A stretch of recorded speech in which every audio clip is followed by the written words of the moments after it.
Thank you for watching the Audio Bros podcast. For more episodes, please like, share, and subscribe.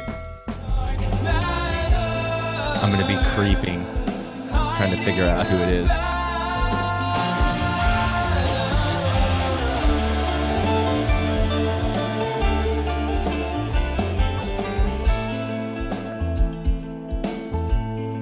In shadows they hide. Yeah, it reminds me, actually, there's a He Is Legend song that reminds me of this bit right here.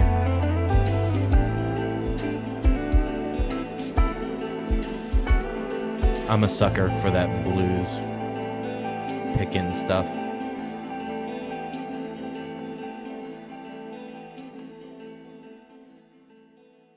Oh, hell yeah. Yeah.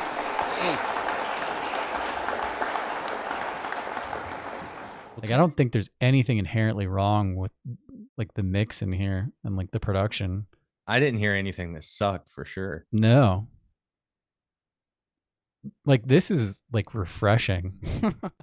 I really think your music is going to be completely opened up to everybody else if you can articulate how you're feeling in a more abstract way. That would be my only critique. Dude, this is a fantastic things there. I would Send it to a really good mastering guy and you'll be fine. And you won't have to labor over like little things like that, because Chuck is right there. I'm sure there are some things that need to be like kind of cleaned up if you really wanted to polish it up, but rather than do that, just this song's done. It sounds good enough. A master can save a lot of the small little things. And you can...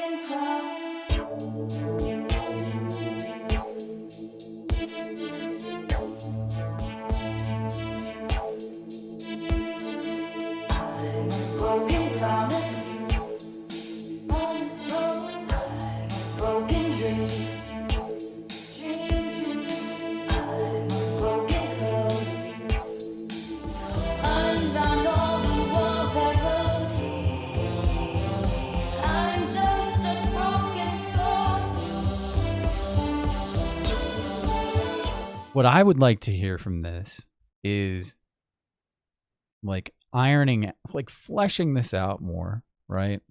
Song renovation. Yeah, like having this like massive attack kind of thing, right? Like drums that like and a beat that kind of like drives it, right? The slower tempo. Synth part down is, like 5 BPM. Yeah. Massive Attack drums. Yeah. Like Massive Attack meets Bjork. Yep. It's very odd. It makes you feel uncomfortable. I think when it first started, it reminded me of like an alternative pop song. But when it progressed, the synth reminded me a lot of Wonderful Christmas Time by Paul McCartney.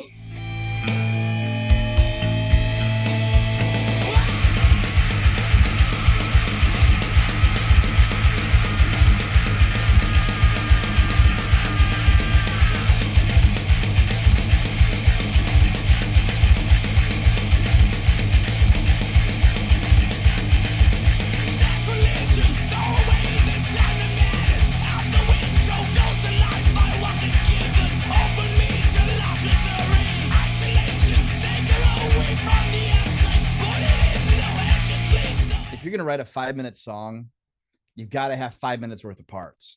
And you can't do what he did here, which was blow his load so early in the song and then repeat it and then go into this heavy part, you know? Yeah. If this band was playing live, would you stick around and see them, or would you go and talk to a friend? I'd be interested enough to half listen, half talk. Half listen, half talk, Jimmy. I think that there's potential for you to write some really cool stuff. You just need to keep fleshing this stuff out. Problem that he thinks he's having. The synth doesn't sound right. That one's cool. That one rules. Don't change that. I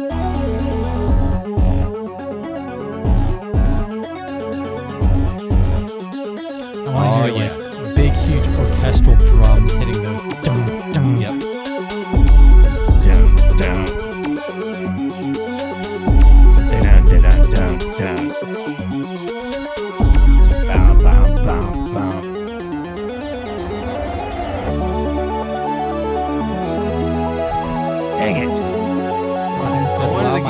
to me, that synth part sounds more like a saxophone part, but I don't even think a saxophone would be like appropriate in that.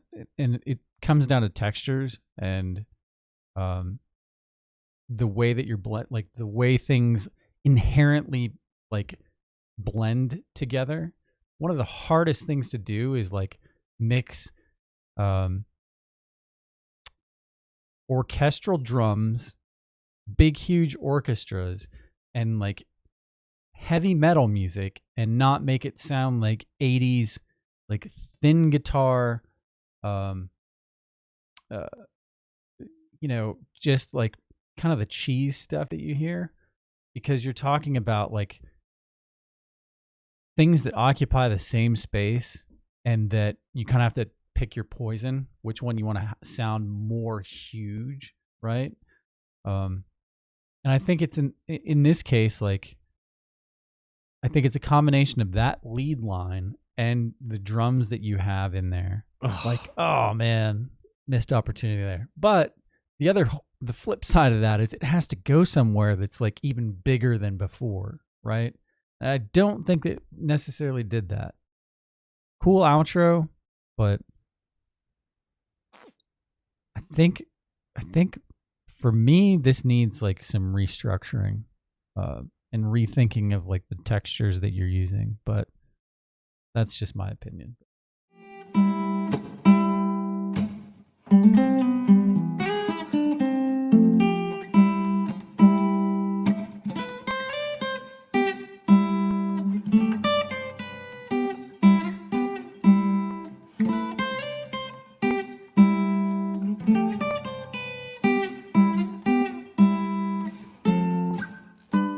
Ryan Saunders said taps on the soundboard. Reminds me of the taps on the soundboard. Always remind me of like Candy Rat music. Yeah, you know.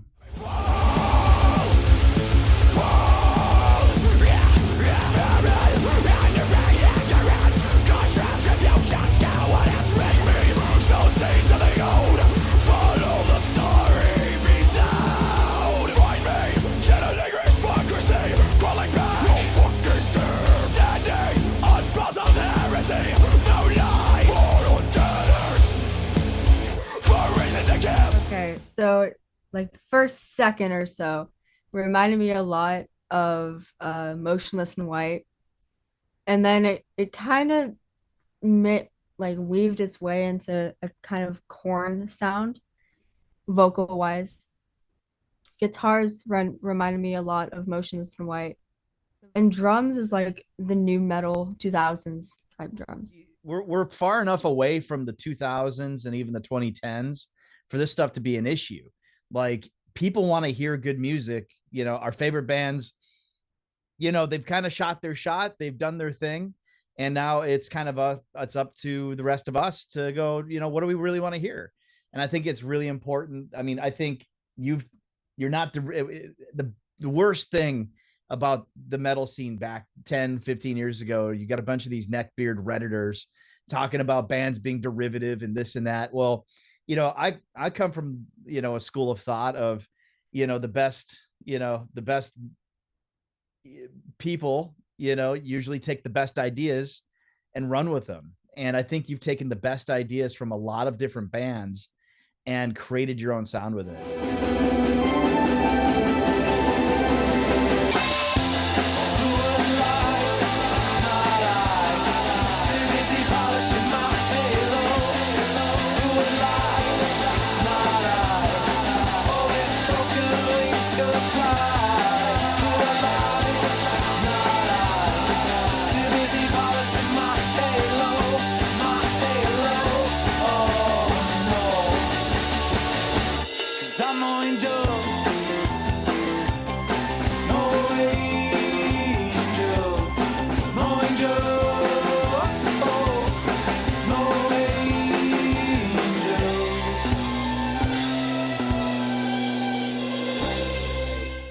I am so incredibly frustrated I'm not in your headspace to write music like this.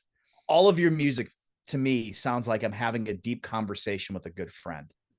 And I really liked it. I liked how it had an indie rock, style to it, and there's this indie rock band that recently started getting fame and attention called Lovejoy. Um, yeah, I love Lovejoy. Um, and it reminded me a lot of their newest EP, Wake Up and It's Over, and a little bit of their only album, Pebble Brain. A little bit. I love that album. We hope you enjoyed listening to this week's episode. You can join us live every Friday night at 9 p.m. Eastern Standard Time right here on YouTube.